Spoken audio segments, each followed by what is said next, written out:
ಆ ಮಹಾರಾಣಿ ನೀಡಿದ ಶಾಪ ಏನಂದ್ರೆ ತಲಕಾಡು ಮರುಳಾಗಲಿ, ಮಾಲಂಗಿ ಮಡುವಾಗಲಿ, ಮೈಸೂರು ದೊರೆಗೆ ಮಕ್ಕಳಿಲ್ಲದೆ ಹೋಗಲಿ.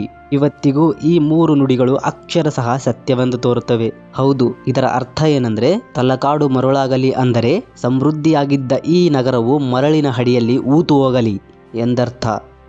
ಮಾಲಂಗಿ ಮಡುವಾಗಲಿ ಎಂದರೆ ಅಕ್ಕಪಕ್ಕದಲ್ಲಿರೋ ನಗರಗಳೆಲ್ಲ ನೀರಿನ ಸುಳಿಗೆ ಮುಳುಗಿ ಹೋಗಲಿ.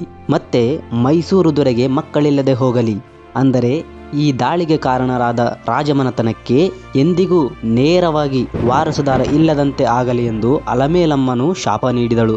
ಈ ಶಾಪ ನೀಡಿದ ಅಲಮೇಲಮ್ಮನು ಕಾವೇರಿ ನದಿಯಲ್ಲಿರುವ ಆಳವಾದ ನೀರಿಗೆ ಹಾರಿ ಪ್ರಾಣ ಬಿಡುತ್ತಾಳೆ.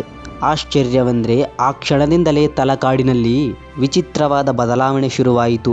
ಅಷ್ಟೊಂದು ಸುಂದರವಾಗಿದ್ದ ನಗರದಲ್ಲಿ ಹರಿಯುವ ಕಾವೇರಿ ನದಿ ದಡದಲ್ಲಿ ಅಕ್ಕಪಕ್ಕದಲ್ಲಿ ಎಲ್ಲೂ ಇಲ್ಲದ ಮರಳು ಅಲ್ಲಿಗೆ ಹೇಗೆ ಬಂತು?